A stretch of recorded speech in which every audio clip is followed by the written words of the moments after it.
Hello my dear students, ഇന്ന് ഈ വീഡിയോയിൽ മൊഡ്യൂൾ 2 പ്രോജക്റ്റ് അപ്രൈസലാണ് പഠിക്കുന്നത്.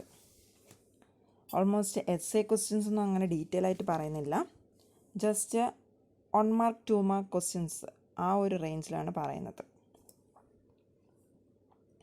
What is project appraisal? എന്താണ് project appraisal? It's an assessment of a project in terms of its economic, financial and social viability. ഏതാണ് എക്കണോമിക്കും ഫിനാൻഷ്യലും സോഷ്യലും viability ഉണ്ടോ എന്ന് നോക്കുന്നു. ഒരു അസസ്മെൻറ്റ് ചെയ്യുന്നതിനെ വിളിക്കുന്ന പേരാണ് എന്തോന്ന് പ്രോജക്റ്റ് അപ്രൈസൽ എന്ന് പറയുന്നത്. It's A cost benefit analysis ആണ് ഇത് ശരിക്കും. പിന്നെ ഇത് എന്താണ് പ്രപ്പോസ്ഡ് പ്രോജക്റ്റും അതുപോലെ എക്സിക്യൂട്ടഡ് പ്രോജക്റ്റിലും പ്രോജക്റ്റ് അപ്രൈസൽ ചെയ്യാറുണ്ട്.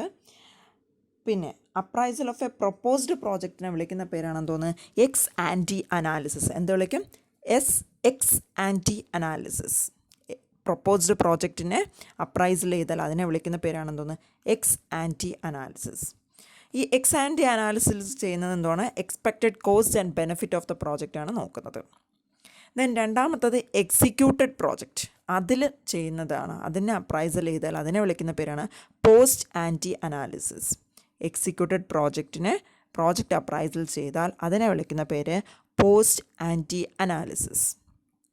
ഇതെന്തിനു വേണ്ടിയെന്ന് വെച്ചാൽ റിയൽ ബെനിഫിറ്റ് എന്താണ് നമ്മുടെ പ്രോജക്റ്റ് പ്രൊവൈഡ് ചെയ്ത റിയൽ ബെനിഫിറ്റിനെയും അതുപോലെ തന്നെ കോസ്റ്റ് എഫക്റ്റിനെയൊക്കെ നോക്കുന്നതാണെന്ന് തോന്നുന്നത് പോസ്റ്റ് ആൻറ്റി അനാലിസിസ്. അപ്പം രണ്ട് രീതിയിൽ പ്രോജക്റ്റ് അപ്രൈസൽ നടത്താറുണ്ട്. ഒന്നെന്താണ് പ്രൊപ്പോസ്ഡ് പ്രോജക്റ്റ്, അതിനെ വിളിക്കുന്ന പേര് എക്സ് ആൻറ്റി അനാലിസിസ്. ദെൻ അടുത്ത് എക്സിക്യൂട്ടഡ് പ്രോജക്റ്റ്, അതിനെ വിളിക്കുന്ന പേര് post ante analysis. Then project അപ്രൈസലിനെ ഒന്ന് ഡിഫൈൻ ചെയ്താൽ എങ്ങനെ പറയാം? It's a systematic and a comprehensive review of the economic, environmental, financial, social, technical and other aspects of a project to determine if it will meet its objectives. അത് അതിൻ്റെ objectives met ചെയ്യുമെന്ന് ഈ പറയുന്ന എല്ലാ മേഖലയും നമ്മൾ എന്താണ് അനലൈസ് ചെയ്ത് ഒന്ന് റിവ്യൂ എടുക്കുന്നതിനെ വിളിക്കുന്ന പേരാണ് എന്തോന്ന് പ്രോജക്റ്റ് അപ്രൈസൽ എന്ന് വിളിക്കുക. Different types of project appraisal ഉണ്ട്. First one is technical appraisal. ഇത് ശരിക്കും ഒരു ക്വസ്റ്റ്യനാണ്. What are the different types of അപ്രൈസലും ചോദിക്കുന്ന ഒരു ക്വസ്റ്റ്യനാണ്. അതിനെ വളരെ ഷോർട്ടാക്കിയാണ് ഞാനിതിൽ പറയുന്നത്. First one is technical appraisal. എന്താണ്? Technical viability of the project ആണ് ഇതിൽ ചെക്ക് ചെയ്യുന്നത്. എന്ന് പറഞ്ഞാൽ whether the project has the technical expertise to handle completion of the project complete ചെയ്യാൻ വേണ്ടി ടെക്നിക്കൽ ആസ്പെക്റ്റ് എല്ലാം നമ്മുടെ കയ്യിലുണ്ടോ എന്ന് ചെക്ക് ചെയ്യുന്നതാണ് തോന്നുന്നത് ടെക്നിക്കൽ അപ്രൈസൽ. വേറൊരു രീതിയിൽ പറഞ്ഞാൽ എന്തുവാണ്? an in-depth study to ensure that a project is soundly designed, appropriately engineered and follow expected standards. എല്ലാ സ്റ്റാൻഡേർഡ്സും എല്ലാം ഫോളോ ചെയ്തിട്ടുണ്ടോ എന്നെല്ലാം നോക്കുന്നതാണ് എന്തുവാണ് ടെക്നിക്കൽ അപ്രൈസൽ. ഇതിൽ കുറച്ച് ആസ്പെക്ട്സ് ഉണ്ട് ടെക്നിക്കൽ അപ്രൈസലിൻ്റെത്. ഒന്ന് location and site selection. Correct ലൊക്കേഷനും കറക്റ്റ് സൈറ്റും ഒക്കെയാണോ നമ്മൾ സെലക്ട് ചെയ്തിരിക്കുന്നത്, പ്രോപ്പറാണോ നോക്കും. രണ്ടാമത് നോക്കുന്നത് എന്താണ്? Selection of process and technology. അതിൻ്റെ പ്രോസസ്സും ടെക്നോളജി എന്തൊക്കെയാണ് ഉപയോഗിക്കുന്നതെന്ന് ലോക്കലായിട്ടും സോഷ്യലായിട്ടും കൾച്ചർ കണ്ടീഷൻസ് എല്ലാം നോക്കും. ദെൻ മൂന്നാമത്തെ ടെക്നിക്കൽ നോഹോസ് എന്ന് പറഞ്ഞാൽ നമ്മളെന്താണ് പേറ്റൻറ്റ് അതുപോലുള്ളത്. ദെൻ അടുത്ത് ട്രയൽ റണ്ണൊക്കെ നടത്തി ശരിയാണോ നോക്കുന്നു, പേഴ്സണൽസിനെയൊക്കെ ട്രെയിൻ ചെയ്യിപ്പിക്കുന്നു. പിന്നെ എന്തെങ്കിലും പെനാൽറ്റീസോ അങ്ങനെ വല്ലതും എന്തെങ്കിലും ഉണ്ടോ, സ്റ്റേജ് വൈസ് പേയ്മെൻ്റ് ഒക്കെ കറക്റ്റാണോ, ടെക്നിക്കൽ നോഹോസും ഫീസൊക്കെ കറക്റ്റായിട്ട് പേ ചെയ്തിട്ടുണ്ടോ എന്നെല്ലാം നോക്കും. ദെൻ നാലാമതെന്ന് പറയുന്നത് ഫോറിൻ കൊളാബറേഷൻസ് നോക്കും. എന്തെങ്കിലും ഗവൺമെൻറ് അപ്രൂവൽസ് ഒക്കെ ഉണ്ടോ, ടെക്നോളജിക്കലായിട്ടുള്ള ലോക്കൽ കണ്ടീഷൻസ് ഒക്കെ സ്യൂട്ടബിൾ ആണോ, ബൈബാക്ക് അറേഞ്ച്മെൻ്റ് ഒക്കെ ഉണ്ടോ, പേറ്റൻറ്റ് റൈറ്റ് ഒക്കെ ഓക്കെ ആണോ, ലീഗൽ പേപ്പേഴ്സൊക്കെ കറക്റ്റ് ആണോ നോക്കും. ദെൻ പ്ലാന്റ് ലേഔട്ട് നോക്കും. പ്ലാന്റ് ലേഔട്ടിൽ നോക്കുന്നതെന്ന് വെച്ചാൽ എന്താ പറഞ്ഞാൽ plant arrangement, material, equipment, storage, service ഫെസിലിറ്റീസൊക്കെ കറക്റ്റായിട്ട് അറേഞ്ച് ചെയ്തിട്ടുണ്ടോ നോക്കും. Next one is availability of raw material. നമുക്ക് ഏറ്റവും അടുത്തായിട്ട് അവൈലബിൾ ആണോ നോക്കും. അതോ ഇനി ഒരുപാട് അതിന് വേണ്ടി കാശ് ചിലവാക്കേണ്ടോ, റോ മെറ്റീരിയൽ കൊണ്ടുവരാൻ വേണ്ടിയുള്ള കാശ് ചിലവാക്കേണ്ടതുണ്ടോ, അതിൻ്റെയൊക്കെ നോക്കും. Then product mix. എന്തൊക്കെയാണ് നമ്മുടെ എന്താണ് കസ്റ്റമേഴ്സിൻ്റെ ടേസ്റ്റ് അനുസരിച്ചാണോ നമ്മളിതൊക്കെ ചെയ്യിക്കുന്നത്, പ്രിഫറൻസും അതൊക്കെ നോക്കുന്നുണ്ട്. പ്രോഡക്റ്റിൻ്റെ എന്താണ് ടെക്നിക്കൽ അപ്രൈസലൊക്കെ കറക്റ്റാണോ നോക്കും. ദെൻ അത് കഴിഞ്ഞ് നോക്കുന്നത് എന്താണ് selection and procurement of plant and machinery. എന്താണ് പ്ലാന്റ് ആൻഡ് മെഷീനറിയൊക്കെ കറക്റ്റായിട്ടാണോ, പ്രൊക്യൂർമെൻറ്റ് സെലക്ഷനൊക്കെ കറക്റ്റാണോ നോക്കും. Man power man power means ഏറ്റവും ഇമ്പോർട്ടൻ്റ് ആണ്, നമ്മുടെ ഒരു സ്ഥാപനത്തിൽ ഏറ്റവും ഇമ്പോർട്ടൻ്റ് ആയിട്ട് ആവശ്യമുള്ളതാണ്. അത് പ്രോജക്റ്റ് ഇംപ്ലിമെൻറ്റേഷൻ ഓപ്പറേറ്റ് ഫേസ് എല്ലാം കറക്റ്റാണോ നോക്കുന്നു. ദെൻ പ്രോജക്റ്റ് എന്ത് ചെയ്യുന്നു, ഷെഡ്യൂൾ ചെയ്യുന്നു. എന്ന് പറഞ്ഞാൽ ആ പ്രോജക്റ്റിൻ്റെ ആക്ടിവിറ്റീസ് എങ്ങനെയാണ്, അതിൻ്റെ ഓർഡർ അതെല്ലാം എന്താണ് ഷെഡ്യൂൾ ചെയ്യുന്നതിന് വിളിക്കുന്ന പേരാണെന്ന് തോന്നുന്നു. സീക്വൻസ് അറേഞ്ച്മെൻറ്റിനെ വിളിക്കുന്ന പേരാണെന്ന് തോന്നുന്നു പ്രോജക്റ്റ് ഷെഡ്യൂളിംഗ്. നെക്സ്റ്റ് ഒരു ടേമാണ് പ്രോജക്റ്റ് ഷെഡ്യൂളിംഗ്. അപ്പോൾ ഇത്രയും ഞാൻ പറഞ്ഞു. ടെക്നിക്കൽ ആസ്പെക്റ്റിൽ ഏകദേശം 10 പോയിൻറ്റോളം എന്താണ് ആസ്പെക്ട്സ് ഓഫ് ടെക്നിക്കൽ അപ്രൈസലുണ്ട്. അതും ഒരു എക്സേ ക്വസ്റ്റ്യൻ ആയിട്ട് ചോദിക്കാം. വാട്ട് ആർ ദ ടെക്നിക്കൽ എന്താണ് അപ്രൈസലിൻ്റെ ആസ്പെക്ട്സ് ചോദിക്കാം, ഒരു എസ്സേ ക്വസ്റ്റ്യൻ ആയിട്ട് വേണമെങ്കിലും ചോദിക്കാം. ഈ ഡിഫറെൻറ്റ് ടൈപ്സ് ഓഫ് അപ്രൈസലിൻ്റെ പ്രത്യേകത ആണ് ഇതിനകത്ത് തന്നെ എസ്സേ ക്വസ്റ്റ്യൻസ് ഇഷ്ടം പോലെ ചോദിക്കാനും ചാൻസ് ഉണ്ട്. അതുപോലെ ഇത് മാത്രമായിട്ട് ഒരു എസ്സേ ക്വസ്റ്റ്യനും ചോദിക്കാനുള്ള ചാൻസ് ഉണ്ട്. ദെൻ നെക്സ്റ്റ് പറയുന്നത് രണ്ടാമത്തെ അപ്രൈസലാണെന്ന് തോന്നുന്നത് എക്കണോമിക്കൽ അപ്രൈസൽ. എന്താണ് economical appraisal? It's a type of assessment which is concerned with evaluating whether the proposed project is economically feasible or not. എന്താണ് പ്രപ്പോസ്ഡ് ആയിട്ടുള്ള പ്രോജക്റ്റ് എക്കണോമിക്കലി ഫീസിബിൾ ആണോ അല്ലയോ എന്ന് നോക്കുന്നതാണ് എക്കണോമിക്കൽ അപ്രൈസൽ. ഇത് 2 തരത്തിലുള്ള എക്കണോമിക്കൽ അപ്രൈസലുണ്ട്. ഒന്ന് എന്താണ് കോസ്റ്റ് ബെനഫിറ്റ് അനാലിസിസും ദെൻ എന്താണ് കോസ്റ്റ് എഫക്റ്റീവ്നെസ് അനാലിസിസും. കോസ്റ്റ് ബെനഫിറ്റ് അനാലിസിസ് ആണ് എന്താണ് നമ്മുടെ പ്രോജക്റ്റ് എന്താണ് business value a project will produce with the cost of producing it. എന്താണ് നമ്മൾ കമ്പയർ ചെയ്യുന്നു, എന്താണ് മൊത്തം ബിസിനസ് വാല്യൂയും ആ പ്രോജക്റ്റിനെ പ്രൊഡ്യൂസ് ചെയ്യുന്നതിൻ്റെ കോസ്റ്റ് കമ്പയർ ചെയ്യുന്നതാണ് നോക്കുന്നത് എന്താണ് കോസ്റ്റ് ബെനഫിറ്റ് അനാലിസിസ്. നമ്മൾ ഇത്ര കോസ്റ്റ് പ്രൊഡ്യൂസ് ചെയ്യുമ്പോൾ നമുക്ക് എത്രമാത്രം ബെനിഫിറ്റ് കിട്ടുമെന്ന് നോക്കുന്നത്. Next one is cost effectiveness analysis. ഇതെന്ന് പറയുന്നത് എന്തുവാണ് റിലേറ്റീവ് കോസ്റ്റും അതിൻ്റെ ഔട്ട്കംസ് ഒക്കെ നോക്കിയിട്ട് അനലൈസ് ചെയ്യുന്നത്. ഇതിൻ്റെ 2 കോസ്റ്റ് എഫക്റ്റീവ്നെസ് അനാലിസിസ് എന്ന് വിളിക്കുന്നത് CEA എന്ന് വിളിക്കും. അതിൻ്റെ ഷോർട്ട് ഫോമാണ് കോസ്റ്റ് എഫക്റ്റീവ്നെസ് അനാലിസിസിൻ്റെ ഷോർട്ട് ഫോമാണ് CEA. ദെൻ കോസ്റ്റ് ബെനഫിറ്റ് അനാലിസിസിൻ്റെ ഷോർട്ട് ഫോമാണ് CBA. എല്ലാം ക്യാപ്. ദെൻ മൂന്നാമത്തെ അപ്രൈസലാണെന്ന് തോന്നുന്നത് ഓർഗനൈസേഷണൽ അപ്രൈസൽ. എന്താണ് organisational appraisal? Process of monitoring an organization's internal environment to identify strength and weakness that may influence the firm's ability to achieve goals. എന്താണ് നമ്മുടെ goals achieve ചെയ്യാൻ വേണ്ടി നമ്മുടെ സ്ട്രെങ്ത് എന്താണ് ഒരു സോട്ട് അനാലിസിസ് പോലെയാണ്.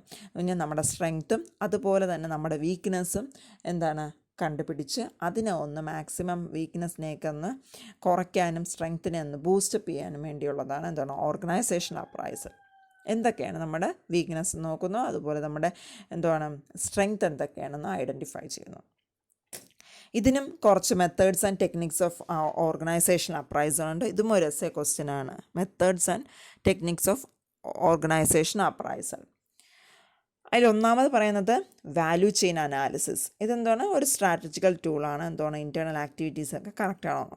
ദെൻ അടുത്ത് ക്വാളിറ്റേറ്റീവ് അനാലിസിസ്, ഓരോ ക്വാളിറ്റി ബേസ്ഡ് ആയിട്ട് നോക്കുന്നത്. Then quantity based quantity analysis. Then historical analysis, നമ്മുടെ തന്നെ പെർഫോമൻസിനെ വിലയിരുത്തുന്നതാണെന്ന് തോന്നുന്നത് ഹിസ്റ്റോറിക്കൽ അനാലിസിസ്. പിന്നെ നമ്മുടെ ഇൻഡസ്ട്രീസിൻ്റെ സ്റ്റാൻഡേർഡും റിക്വയർമെൻറ്റ്സും എല്ലാം നോക്കുന്നതിന് ഇൻഡസ്ട്രി നോംസ്. ദെൻ ഒരു ടേമാണെന്ന് തോന്നുന്നത് ബെഞ്ച് മാർക്കിംഗ്. ശ്രദ്ധിച്ച് കേട്ടോളൂ, ബെഞ്ച് മാർക്കിംഗ്. ഇതെന്ന് പറഞ്ഞാൽ എന്താണ് measuring the performance of a company's product services or process against those of another business consider to be the best in industries. എന്ന് പറഞ്ഞാൽ നമ്മുടെ പ്രോഡക്റ്റ് അല്ലെങ്കിൽ സർവീസസിനെ നമ്മുടെ ഇൻഡസ്ട്രിയിൽ തന്നെ എന്താണ് ഏറ്റവും ബെസ്റ്റ് ആയിട്ടുള്ളതിനുമായിട്ട് കമ്പയർ ചെയ്ത് നോക്കും. ഇപ്പോൾ സപ്പോസ് നമ്മളെന്താണ് ഒരു ടൂത്ത് പേസ്റ്റാണോ പ്രൊഡ്യൂസ് ചെയ്യാൻ വിചാരിച്ചിരിക്കുന്നത്. അപ്പം നമ്മുടെ പ്രോഡക്റ്റിൻ്റെ സ്റ്റാൻഡേർഡും മെഷേഴ്സും എല്ലാം കൂടെ നമ്മൾ കമ്പയർ ചെയ്യുന്നു. ഏതാണ് നമ്മുടെ ഈ ഇൻഡസ്ട്രിയിലെ ഏറ്റവും ബെസ്റ്റ് അല്ലെങ്കിൽ ഏറ്റവും പോപ്പുലർ ആയിട്ട് നിൽക്കുന്ന ഏതാണ് കോൾഗേറ്റ് അല്ലെങ്കിൽ ക്ലോസപ്പ്. ഇതുപോലുള്ള ഏതെങ്കിലും ഒരു ബ്രാൻഡുമായിട്ട് നമ്മൾ എന്ത് ചെയ്യും നമ്മൾ ഇറക്കാൻ പോകുന്ന പ്രോഡക്റ്റുമായിട്ട് കമ്പയർ ചെയ്ത് നോക്കും.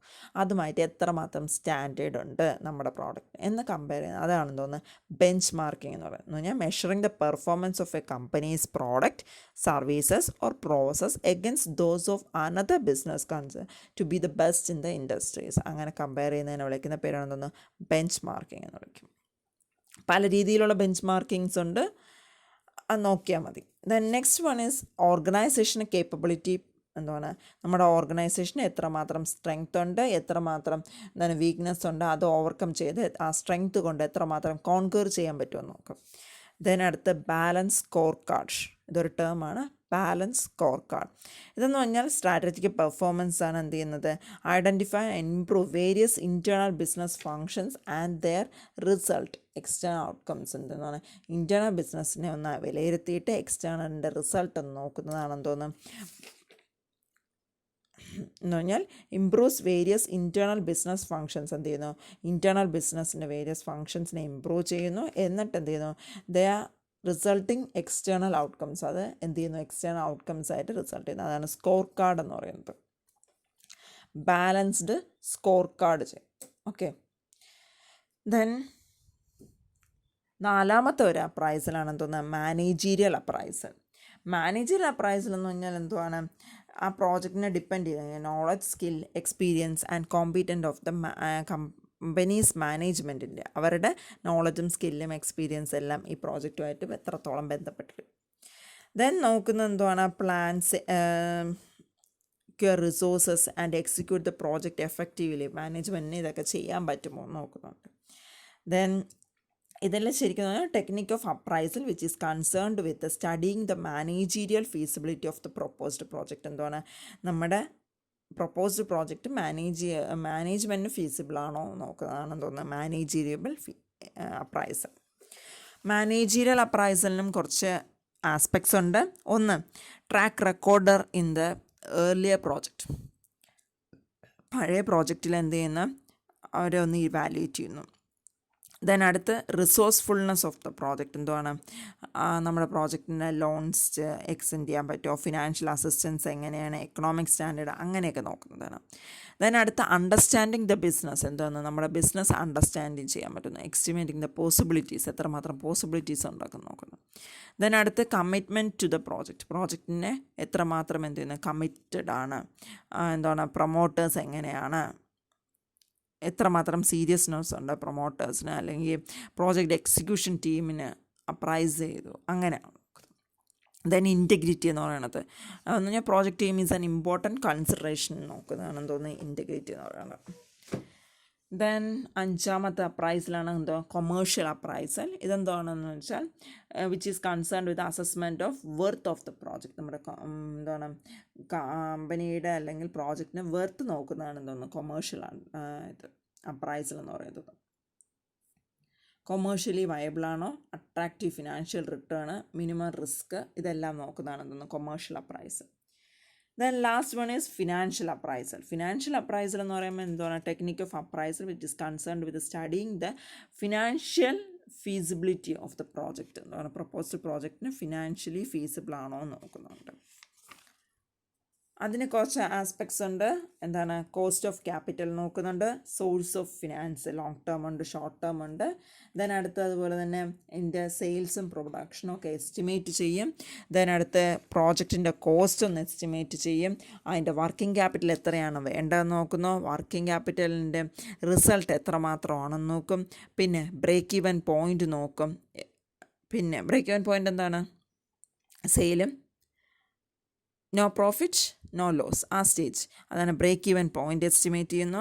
ദെൻ അടുത്ത പ്രൊജക്റ്റഡ് ക്യാഷ് ഫ്ലോയും അതുപോലെ പ്രൊജക്റ്റഡ് ബാലൻസ് ഷീറ്റും എല്ലാം ഈ സ്റ്റേജിൽ, ഈ ഫൈനൽ സ്റ്റേജിൽ, അതായത് ഫിനാൻഷ്യൽ അപ്രൈസലിൻ്റെ സ്റ്റേജിൽ നമ്മൾ പ്രിപ്പയർ ചെയ്യും. അപ്പോൾ എത്ര എണ്ണം ഉണ്ട്, ഡിഫറെൻറ്റ് ടൈപ്സ് ഓഫ് അപ്രൈസൽ എത്ര എണ്ണം ഉണ്ട്, technical appraisal, economical appraisal, organisation appraisal, then managerial appraisal, commercial appraisal, financial appraisal, അങ്ങനെ 6 അപ്രൈസൽസ് ഉണ്ട്.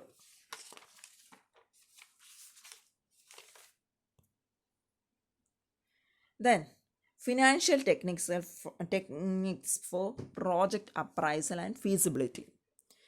ഓക്കെ, 2 രീതിയിലാണ് ടെക്നിക്സ് ഉപയോഗിക്കുന്നത്. ഒന്ന് ഡിസ്കൗണ്ടഡ് ക്യാഷ് ഫ്ലോ മെത്തേഡും നോൺ ഡിസ്കൗണ്ടഡ് ക്യാഷ് ഫ്ലോ മെത്തേഡും. 2 മെത്തേഡ്സാണ്. ഒന്ന് ഡിസ്കൗണ്ടഡ് ക്യാഷ് ഫ്ലോ മെത്തേഡും രണ്ടാമത്തത് non discounted cash flow method. First one is discounted cash flow method. ഇതിലെ ഫസ്റ്റ് മെത്തേഡാണെന്ന് തോന്നുന്നത് നെറ്റ് പ്രസൻറ്റ് വാല്യൂ മെത്തേഡ്. എന്താണ് നെറ്റ് പ്രസൻറ്റ് വാല്യൂ മെത്തേഡ്? അതായത് it's a difference between present value of cash inflows and present values of cash outflows. സിമ്പിളായിട്ട് പറഞ്ഞാൽ ഇത്രയേ ഉള്ളൂ. Difference between present value of cash ഇൻഫ്ലോസിൻ്റെയും പ്രസൻറ്റ് വാല്യൂ ഓഫ് ക്യാഷ് ഔട്ട്ഫ്ലോസിനെയും difference ആണെന്ന് തോന്നുന്നത് നെറ്റ് പ്രസൻറ്റ് വാല്യൂ എന്ന് പറയുന്നത്. അതിൻ്റെ അഡ്വാൻറ്റേജസ് ലിമിറ്റേഷൻസ് ഒക്കെ ടെക്സ്റ്റിൽ കൊടുത്തിട്ടുണ്ട്, നോക്കുക. ദെൻ രണ്ടാമത്തെ എന്തുവാണ്, ഇൻറ്റേർണൽ റേറ്റ് ഓഫ് റിട്ടേൺ. എന്താണ് internal rate of it's defined as that rate which equates discounted cash inflows and discounted cash outflows. Internal rate of റിട്ടേണിൽ നോക്കുന്നത് എന്താണ്, ഡിസ്കൗണ്ടഡ് ക്യാഷ് ഇൻഫ്ലോസും ഡിസ്കൗണ്ടഡ് ക്യാഷ് ഔട്ട്ഫ്ലോസിൻ്റെയും ഡിഫറൻസ് ആണ്. നെറ്റ് പ്രസൻറ്റ് വാല്യൂവിൽ പറഞ്ഞാൽ എന്തുവാണ്, present value of cash inflows and present value of cash outflow. പക്ഷേ ഇൻറ്റേർണൽ റേറ്റ് ഓഫ് റിട്ടേണിൽ പറയുന്നത് എന്താണ്, ഡിസ്കൗണ്ടഡ് ക്യാഷ് ഇൻഫ്ലോസും ഡിസ്കൗണ്ടഡ് ക്യാഷ് ഔട്ട്ഫ്ലോസും. അതും ശ്രദ്ധിക്കുക. ദെൻ മൂന്നാമത് പറയുന്നത് എന്താണ്, പ്രോഫിറ്റബിലിറ്റി ഇൻഡെക്സ് മെത്തേഡ്. അതാണ് relation between present value of cash flow and present value of cash outflows. എന്താണ് റിലേഷൻഷിപ്പാണ് പറയുന്നത്, എന്തിൻ്റെയൊക്കെ, പ്രസൻറ്റ് വാല്യൂ ഓഫ് ക്യാഷ് ഇൻഫ്ലോസും അതുപോലെ തന്നെ എന്താണ് പ്രസൻറ്റ് വാല്യൂ ഓഫ് ക്യാഷ് ഔട്ട്ഫ്ലോവിൻ്റെയും റിലേഷൻഷിപ്പാണ് പറയുന്നത്.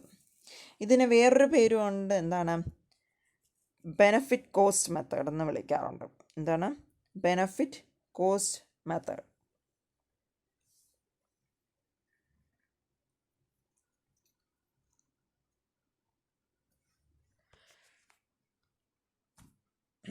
Next one is non discounted cash flows, അല്ലെങ്കിൽ അതിനെന്താണ് traditional മെത്തേഡാണിത് ശരിക്കും. First one is pay back period. എന്താണ് പേ ബാക്ക് പീരീഡ്, അല്ലെങ്കിൽ പേ ഓഫ് പീരീഡ് എന്ന് വിളിക്കാം. ഇതെന്ന് പറഞ്ഞാൽ time period required to cover or recoup the initial investment in a project. നമ്മളൊരു പ്രോജക്റ്റ് തുടങ്ങി 10 ലക്ഷം രൂപയോ അല്ലെങ്കിൽ 10 കോടി രൂപയോ ഒക്കെ വെച്ചൊരു പ്രോജക്റ്റ് തുടങ്ങി. ആ പ്രോജക്റ്റിൻ്റെ കാശ് തിരിച്ച് നമുക്ക് എപ്പോൾ അത് കിട്ടും എന്ന് പറഞ്ഞാൽ എത്ര മാസം എടുത്ത് അല്ലെങ്കിൽ എത്ര വർഷം എടുത്ത് നമ്മൾ ഇൻവെസ്റ്റ് ചെയ്ത എമൗണ്ട് നമുക്ക് തിരിച്ച് കയ്യിൽ കിട്ടും. അതാണ് പേ ബാക്ക് പീരീഡ്, അല്ലെങ്കിൽ ഈ മെത്തേഡ് കൊണ്ട് അതാണ് പറയുന്നത്. Okay, next one is rate of return method. ഈ പേ ബാക്ക് പീരീഡ് മെത്തേഡിൽ തന്നെ വേറെയും അതിനോട് ബന്ധപ്പെട്ട കുറച്ച് മെത്തേഡ്സ് ഉണ്ട്. എന്താണ് post pay back profitability index, post pay back reciprocal methods, post pay back rate method, discounted pay back period എന്നൊക്കെ പറഞ്ഞിട്ട് അതിനുമായിട്ട് ബന്ധപ്പെട്ടതാണ് അതൊക്കെ. Then next one is rate of return method. ഇതെന്താണ്, ഇറ്റ്സ് എ ട്രഡീഷണൽ മെത്തേഡാണ്. Long term ഇൻവെസ്റ്റ്മെൻറ്റിന് വേണ്ടിയൊക്കെയാണ് ഇതിന് മെയിനായിട്ട് നോക്കുന്നത്. ഇതെന്ത് ചെയ്യുന്നു, entire earnings expected from the investment over the life time taken in to consideration and proposals are ranked according to their expected rate of return on investment. എന്താണ് expected, എത്രമാത്രം എക്സ്പെക്റ്റ് ചെയ്യുന്നു അതിന് ബന്ധപ്പെട്ട് റാങ്ക് ചെയ്തൊക്കെയാണ് ഈ ഇത് നോക്കുന്നത്. ഇതിനെ വേറൊരു പേരും വിളിക്കാറുണ്ട്, accounting rate of return method എന്ന് വിളിക്കാറുണ്ട്.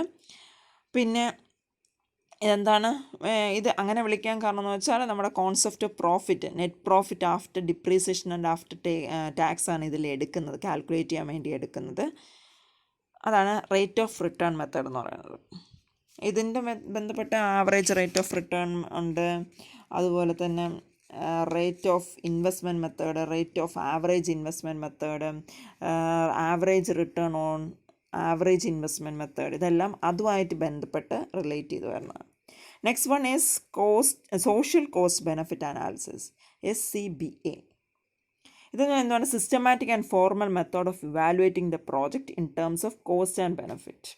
സിസ്റ്റമാറ്റിക്കും ഫോർമലുമായിട്ട് എന്ത് ചെയ്യുന്നു, നമ്മുടെ കോസ്റ്റും ബെനിഫിറ്റും അനലൈസ് ചെയ്യുന്ന മെത്തേഡിനെ വിളിക്കുന്ന പേരാണ് തോന്നുന്നത് social cost benefit analysis.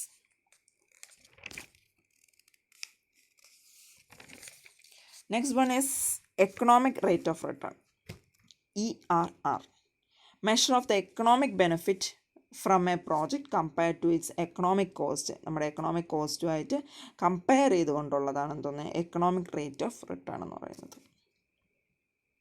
Measure of the economic benefit from a project compared to its economic cost. എന്താണ് എക്കണോമിക് കോസ്റ്റുമായിട്ട് കമ്പയർ ചെയ്ത് നോക്കുന്നതാണ് economic rate of return. Next one is project justification. എന്താണ് പ്രോജക്റ്റ് ജസ്റ്റിഫിക്കേഷൻ? ഇതെന്ന് പറഞ്ഞാൽ it's a process that starts at the project initiation phase to explain why an organization needs to implement a particular solution to a problem and how it can be implemented. ഇത് ആദ്യത്തെ initial ഫേസിൽ explain ചെയ്യുന്നതാണ്. Why an organization need to implement, എന്തുകൊണ്ട് ഒരു organization implement ചെയ്യുക, particular solution to a problem, ഒരു സൊല്യൂഷനെ കണ്ടെത്തുന്നു. And how it is implemented, എന്ന് പറഞ്ഞാൽ ഒരു പ്രോബ്ലം കണ്ടുപിടിച്ചിട്ട് അതിനെ എന്ത് ചെയ്യുന്നു, ഒരു ജസ്റ്റിഫിക്കേഷൻ കൊടുക്കുന്നു, അല്ലെങ്കിൽ അതെങ്ങനെ ഇംപ്ലിമെൻറ്റ് ചെയ്യാം, അതിനെങ്ങനെ സോൾവ് ചെയ്യാം എന്ന് പറയുന്നതാണെന്ന് തോന്നുന്നത് പ്രോജക്റ്റ് ജസ്റ്റിഫിക്കേഷൻ എന്ന് പറയുന്നത്.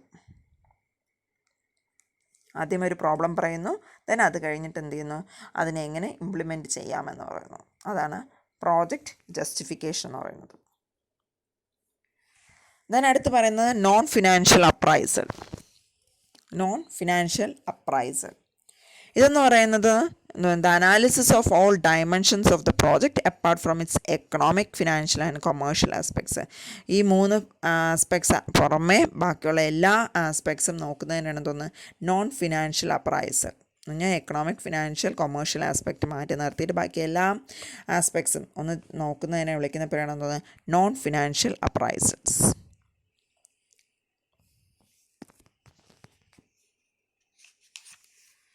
Okay, thank you.